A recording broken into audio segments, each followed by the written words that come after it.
107, I may have her. Stand by.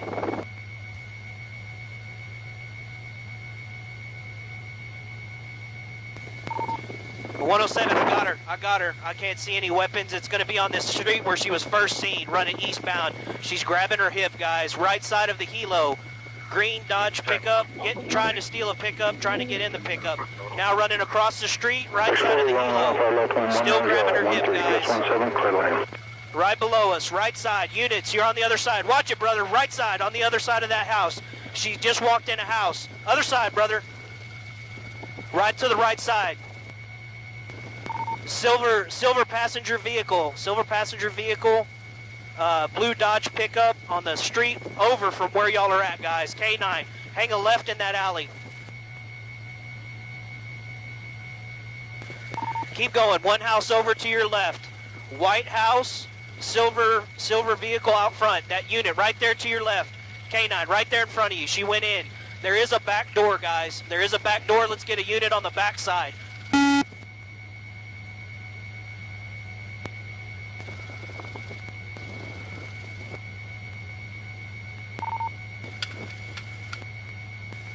I got it. 107, shots fired. 107, shots fired. Good luck. A 2-hour pursuit of a nearly nude car theft suspect ends in a barrage of gunfire, killing the suspect and an innocent 6-year-old boy who was playing in his bedroom. How did things go so tragically wrong? Something about the official story doesn't sit right with me, and I have a lot of questions. Through interviews and open records requests, I'm going to try to answer some of those questions. Good afternoon, everybody. Thank you for coming. We're here to give up follow-up information on yesterday's shooting incident that ended in the death of one suspect, 30-year-old female, or approximately 30-year-old female, and a young man we now know is Kameron Prescott, 6 years of age. This initial call came in, as you all know, in the 11,200 block of FM 1518 for a report of a stolen vehicle and a known suspect in the theft of that vehicle that was also wanted on 2 felony warrants. When the deputy initially made contact with that suspect inside that trailer, we know that from now having reviewed the statements of the officers from last night and watching several videos. Remember what he said because that's important. Watching several videos. Reviewed the statements of the officers from last night and watching several videos from last night. We now know that the deputy identified what he believes was a weapon in the hands of that suspect, and she actually on several occasions in that first initial encounter and subsequent encounters physically threatened him with that weapon and verbalized to him that she intended to shoot him with that weapon. Jones never had a gun. During a follow-up interview, Deputy Gonzalez conceded that he never actually saw a gun, but rather closed his eyes and flinched when she ran past. As a result of Deputy Gonzalez's allegations, the Bexar County Sheriff's Office initiated a several-hour manhunt for Jones, complete with a helicopter, drone, K9 teams, and assistance from other agencies. Approximately 27 deputies, officers, and troopers were involved. The manhunt went on for so long that the helicopter had to refuel, and according to one deputy, water, juices, and snacks were brought in for the deputies. Law enforcement eventually ended up searching the nearby Pecan Grove mobile home community for Jones after a DPS helicopter spotted her. That deputy lost sight of the suspect a couple of times. She made it down into this wooded area here, at one point actually crossing the creek. And as you can see, this is a span of distance between the two crime scenes. This was the initial place of contact on FM 1518. This is where we ended up. Here we're looking at about 3/4 of a mile linear, but we don't believe that she took a linear path. There was a winding path through some pretty treacherous territory over the span of a couple of hours is what we know now. At any rate, the deputy lost sight of the suspect shortly after that initial encounter. And the next time that deputies were able to see that suspect was about a couple of hours later, maybe 2 hours later. She popped up back in this area of the trailer park is what we believe, where 2 additional deputies made contact with her. They actually saw her. Those 2 deputies also report, having read their statements, they also report being physically threatened with a handgun, and as well as the suspect again verbalizing to them that she was going to shoot them with that weapon. Now, do you hear what he's saying? He's saying that this girl, Amanda, who was in her boxer shorts and a sports bra and no shoes, was able to get past officers a total so far of 4 times. It's 3 deputies. She got past the first one 2 times and the other 2 another time, brandishing a weapon and saying she's going to shoot them, and she was able to get away. Do you know how incredibly rare and unlikely that is to happen? Oh, and these officers didn't have body cameras on. Those deputies then also lost sight of the suspect as she continued on her way in a meandering path through the trailer park area, where we know that several civilian witnesses made contact with the suspect. Some just report having seen her walking after she had shed some clothes that she was wearing. At least 2 of those civilians report that they were somewhat threatened by this suspect. She made some indications that she was physically carrying a weapon and also verbally threatened bodily harm to both of those civilian witnesses. After looking at news reports and reading case information, not one witness in the mobile park home came forward saying that she threatened them. Not one. Most of them reported her trying to elude the police and go into their home or try to get into their car and try to hide, but none of them said anything about her threatening them. The next time that deputies saw the suspect in the case was on the front porch of the trailer where the shooting actually occurred. What we now know that happened in the moments directly right before the shooting was that this suspect forced her way into the home that the incident took place at. She physically forced her way into the home. That home had an adult in it, a minor female, and of course 6-year-old Kameron, who we also know was in the home. While she was in the home, the civilian witnesses inside the home report that she was holding an object in her hand that may have been a weapon. She also made threats to them and also was going to take their vehicle from them. According to court documents, Amanda had just entered their home through an unlocked patio door and then tried to exit after Chris told her to leave. She said, "You have kids. I don't want any trouble," as she was raising her hands. Then she tried exiting through that glass patio door, and that's when deputies Aguilan, Arias, Herrera, and Reserve Deputy Longoria opened fire on her. Karen's mom said, "Even the criminal in this case had enough sense to walk out that door to try to prevent further harm to my child. A criminal thought that way, and our officers who are sworn to uphold the laws and protect and serve their communities didn't do that job."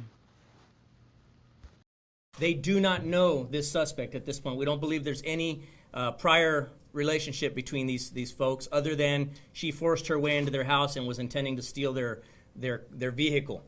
As the civilian witnesses report that as that suspect exited the home again, she confronted someone on the front porch. We now know that somebody was the officers that were approaching. The civilian witnesses report that they could hear her physically threaten to shoot the people that were outside. Again, we know them to be the deputies that were making contact with her. Now that was just a complete bold-faced lie, and that is proven in the depositions. She verbalized to them that she was going to shoot them. Those 4 deputies are the deputies that were involved in the shooting. Those deputies all report in their statements that she was holding an object in her hand. They believed it to be a weapon at the time. As we all know, there was no weapon found at the scene, but what we were able to find after the fact was the deck where she fell was a raised deck, probably 3 feet off the ground. It was somewhat attached to the house, but there was a gap between the deck and the trailer. We found a tubular object underneath that deck that had the suspect's blood on it, but additionally mud. And we believe now that object was very well what the deputies saw, also what the civilian witnesses saw, and all of them perceived to be a weapon of some sort, a handgun of some sort.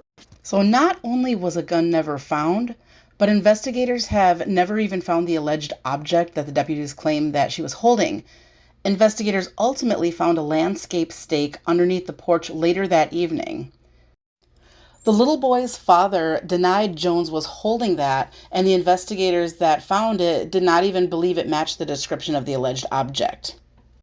But either way, the fact that the object was not in Jones' hand after the shooting, or even under or near her body, calls into question whether she was holding anything at all.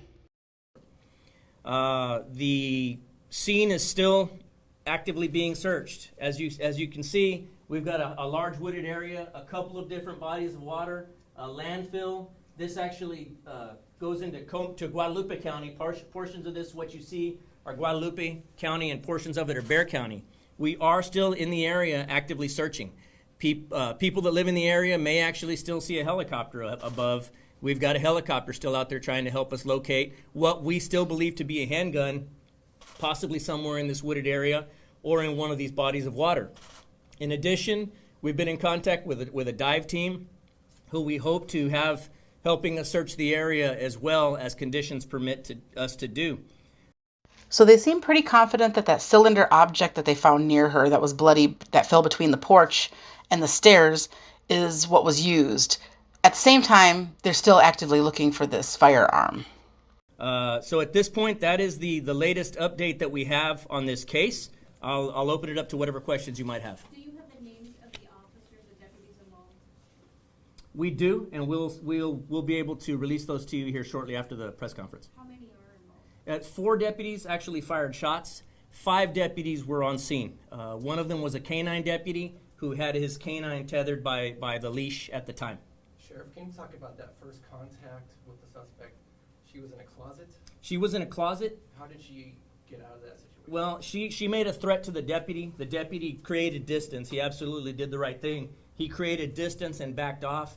The next time he reports having seen her was for a very brief instant where she physically threatened him with the handgun on her way out the residence. The next time he saw her, it looked like she had tumbled down a ravine right here, and he was probably 40 to 50 feet above and behind her. She turned and gestured to him with the weapon one more time on her way into the woods. Or could it have been that he was there and he went to go pick her up and saw her in the closet, and she was able to get past him on her own and take off, and he was embarrassed and made up a story in his head and told everyone that she had a gun and threatened him to get more people after her? I mean, it's happened before. Where are you guys coming from? What did I do, sir? Are you coming from the train tracks? What did I do, sir? Huh? What did I do? When some fucking guy pulled out a gun on me. When you say tubular object, what kind of object is it? Well, at this point, we're thinking handgun. That deputy's still adamant that what he saw was a handgun. The tubular object is some sort of a dark-colored pipe that very well could look like a gun barrel. You said you saw video of this. Yes, ma'am. In the video, can you see whether or not it's a handgun? No, that can't be seen. What kind of video do you have? We have 2 types of video. We've got video from the helicopter overhead, and the helicopter doesn't really capture the moment that she was pointing the object at the officers. What it captures is the immediate aftermath of that, right after the shooting, and you see the suspect actually down on the front porch from above. The other video that we have is actually a body camera that was on one of the deputies that was involved in the shooting. Unfortunately, it captures good audio and it captures a lot of good video, but at the moment of the shooting, the deputy was wearing the body camera on his left chest. He's a left-handed deputy that was firing a rifle. So what you see a lot of is the rifle as that shooting is occurring, but the audio in it is very good audio, high quality. Can you tell us the suspect's name? I'm not able to release it at this point. My understanding is, well, we don't have positive ID on that suspect yet, and so The family is saying. I understand. But from us, I don't have that clearance to release that name yet. We just checked, and we don't have the authorization from the ME's office to release it. What's the circumference area that you guys are searching? Well, the circumference, I guess, is it. Right here, you're looking at 3/4 of a mile, and then I would imagine we're going at least a half mile in either direction. So it's a huge crime scene, again, that straddles 2 counties. Your policy talks about, it cautions deputies using deadly force when bystanders are around. This sounds like a really difficult situation. Can you talk about whether this incident complied with y'all's policy and what you did with it? Preliminarily, I can tell you that it appears as if policies were complied with. You know, what we're dealing with at this point is what it appears, and of course I don't have final say on this. The ME's got some things to say about it, and so does the DA. They'll make the final ruling on a lot of these things. Right now, what I'm dealing with is a tragic accident. That's in my opinion, it's a tragic accident that led to the death of this young man. And so, you know, we are looking into all of it. Internal Affairs is still investigating it. But again, preliminarily, it appears that policies and procedures were complied with. Do you have any dash cam video or anything of any other portion of the chase when they may have seen her running away? I don't believe we have any dash cam footage right now. What we have is the body camera footage from the one deputy that was wearing it. Will you be releasing that? At some point, we will. At some point, we will. It's of course up to other agencies now. At this point, the DA's office for one. So the DA at the time was a man named Nico Hood, and Nico is riddled in his own controversies. Everything from being arrested to selling drugs and a firearm to an undercover cop, to threatening defense attorneys for testifying and bringing up an affair between a witness and someone on his team. He also got to choose the outside party that was supposed to investigate and make a report about the incident. And I would hardly call it impartial. The person that he chose is a guy named Charles Chuck Joyner of Survival Sciences. And what Survival Sciences is basically training for police officers. According to one of his promotional videos, he started Survival Sciences to, quote, benefit law enforcement and to avoid liability issues. He even instructs law enforcement to write any incident report with the mindset of, I'm going to get sued. One of the things I did, I came up with a modern use of force model, the Dynamic Resistance Response Model, or DRM. And what that does, it just reflects Graham versus Connor. And Graham versus Connor is based on the reasonable officer and the officer's perception. It's all based on the officer's perception of the threat. So as an officer, you decide if there's a threat or not a threat. And as long as you can articulate that later and you can do it accurately, then you're good. That's one of the real keys. An officer has to understand this is where we talk about report writing to win, and people just blow it off and say, oh yeah, you know, and that's so, and like what you just said, how important is that report then? Well, yes, sir, that's critical. And particularly if somebody gets injured, you should have the mindset, I'm going to get sued. And so write the report with that mindset, I'm going to get sued. And look at Graham versus Connor, and look at your own emotions and what you observed and what happened, and really articulate the threat. And make sure you do a thorough job articulating that threat. And it could be stiffness, it could be taking a balanced stance, it could be tightening the fist, it could be all these different things that the officer sees, and he needs to record those. And I'd also say the responsibility goes on the sergeant or lieutenant who's reviewing that report. They should read it, and if they know that's not adequate, kick it back and make them do it again. It's for the officer's protection. What sort of clearance do deputies need before they go back on after the administrative leave? Well, certainly one of the things that we're doing is we are consulting with a police psychologist. We don't have one on staff here. So what we're utilizing is actually SAPD's police psychologist.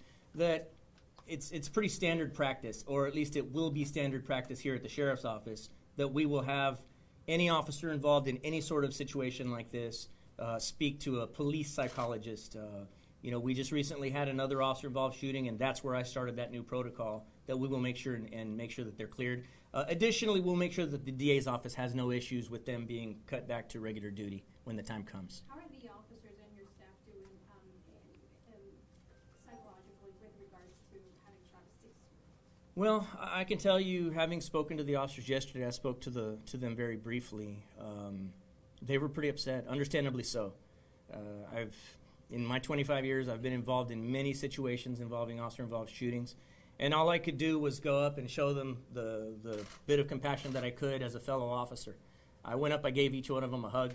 I told them I was glad they were okay, and we would make sure that they were attended to. Then we placed them with family assistance officers, and they were brought down to CID to give their statements. I wasn't privy to those statements till this morning, but the deputies are, of course, understandably shaken up from this whole incident. Officer-involved shootings are traumatic enough. Add to this one the death of an innocent 6-year-old, and it's that much more troubling. Just to be clear, the 4 officers saw what they believed was a handgun. Correct. What we found was a dark tube that we, I would say it's probably about 8 inches long, dark colored, and it was located under the deck, directly under the suspect. But it's not a gun. It is not a gun. No, it's not a gun. And is that the same items that Cameron's family members saw? We believe so. We believe so. You said one deputy had a body cam and he was left-handed. What was with the other deputies? They didn't have body cams? Well, as you may know, we still haven't fielded all the body cameras that we have. Part of our ongoing program, when I took over the sheriff's office, our body camera program wasn't quite as robust as I would like it to have been, so we started inquiring why we didn't have more cameras out. Well, we weren't set up for that. The current system that we had been using was not sufficient to the backside of it was not robust enough to hold more cameras.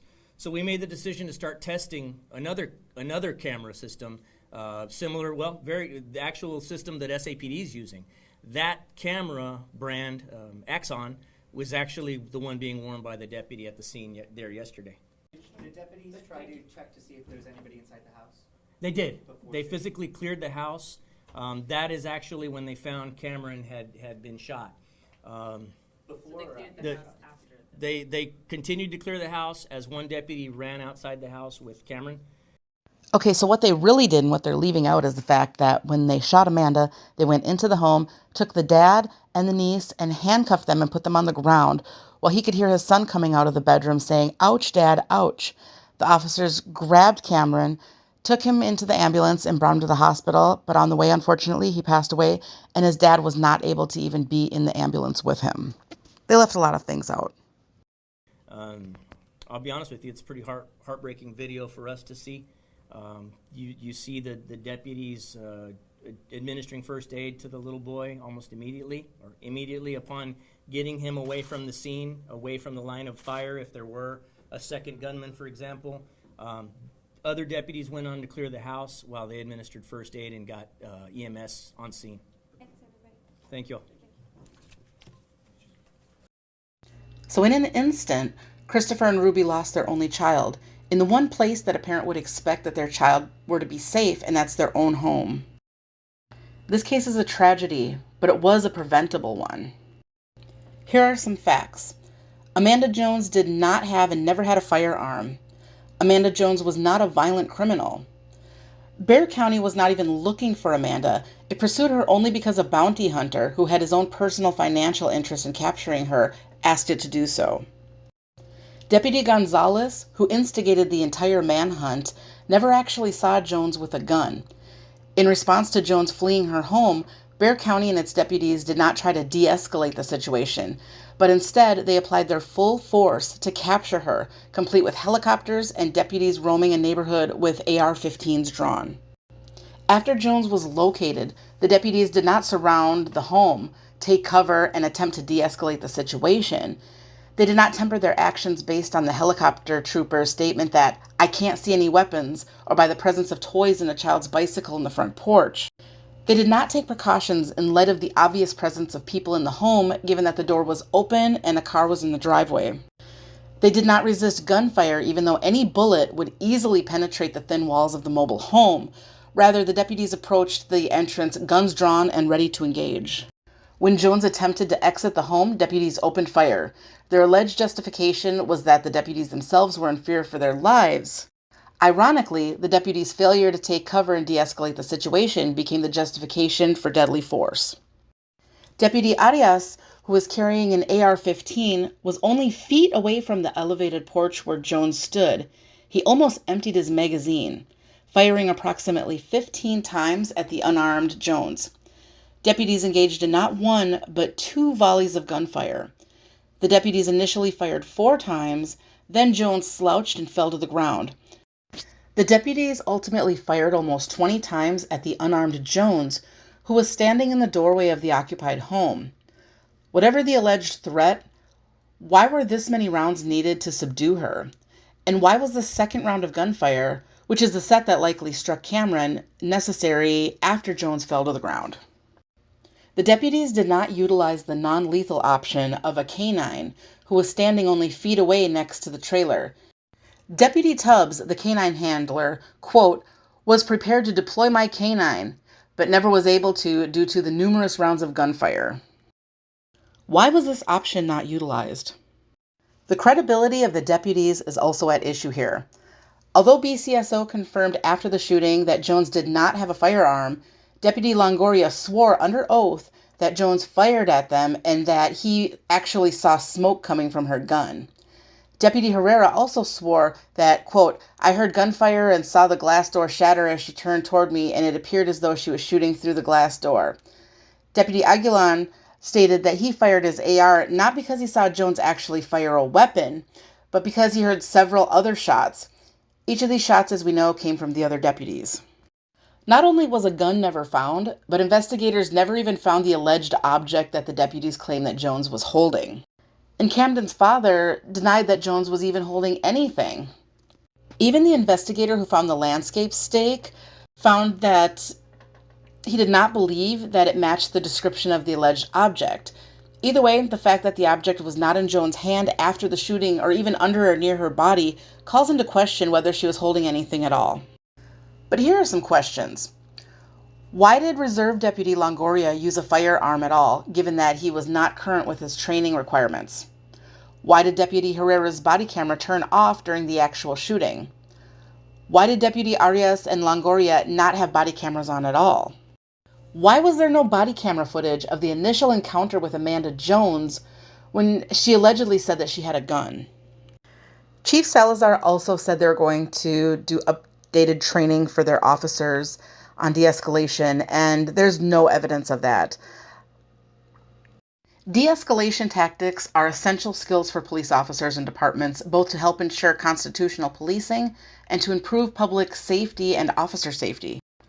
One important de-escalation tactic is to slow things down so that deadly force is not necessary, or to take cover in situations so that a threat to an officer is not the event that triggers the alleged need for deadly force. Here, the deputies did neither. Once the deputies were told that Jones entered the home, they did not try to de-escalate the situation or take cover and wait for her to come out. Deputies Arias and Aguilan walked out into the open in front of the house, and once Jones did come out, the alleged threat she posed to the uncovered deputies became the event that allegedly justified lethal force. Sheriff Salazar has stated under oath that Bexar County and Sheriff Salazar believe it was necessary to fire 20 rounds at a person standing on the porch of an occupied home, a mobile home with a sheet-thin exterior where each bullet would easily glide through and hit whatever and whomever was on the other side. With this official backing, it is apparent why the deputies thought the use of gunfire and the amount of it was reasonable in these circumstances.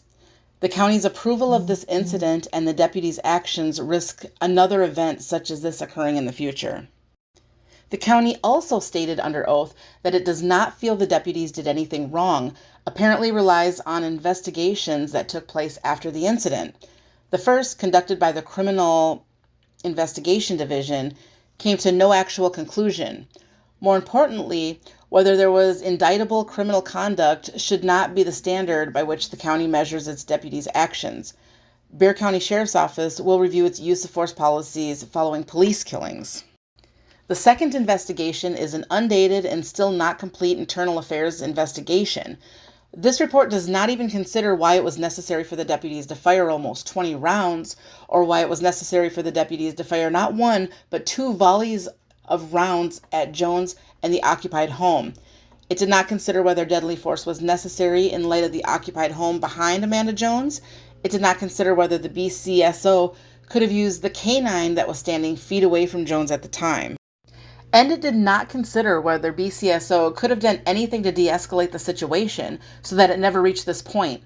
In fact, it is apparent from the context that this report was not even prepared until well after the event. Finally, the county relies on a report by an outside party, Charles Chuck Joyner of Survival Sciences.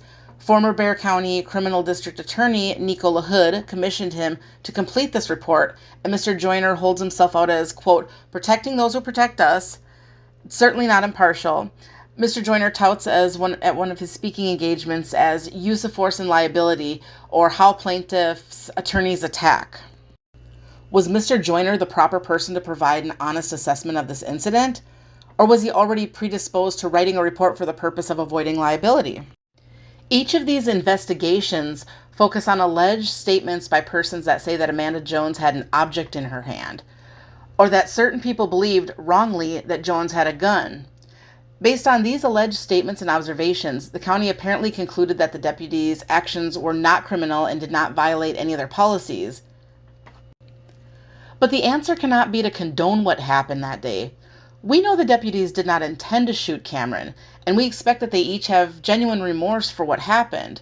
But a county and a sheriff's office whose IA report produced to us has not been approved and has not even been signed by the Internal Affairs Unit commander of the Assistant Chief Deputy Chief of Staff as required. A department whose purpose is to provide for the safety of its residents cannot possibly condone how the events unfolded. The easy way out is to blame Amanda, but a true examination would ask, why did it escalate to this? Why did a bounty hunter-initiated event result in the death of a child in an entirely different neighborhood? Why did our deputies, who were the only people who actually had guns, end up firing 20 rounds at an unarmed person in an obviously occupied mobile home, a structure that would prove no meaningful resistance to gunfire? Does the county really believe that almost 20 rounds fired at an occupied home was only the amount of deadly force necessary? And why has the BCSO never taken a hard look at what went wrong here and how it can avoid another scenario like this in the future? You cannot bring Kameron back. It's clear as day that Bexar County needs to re-examine its use of force policies with a needed emphasis on de-escalation. How this event ever reached the point that it did with the shooting death of a child must be studied and rectified so that it never happens again.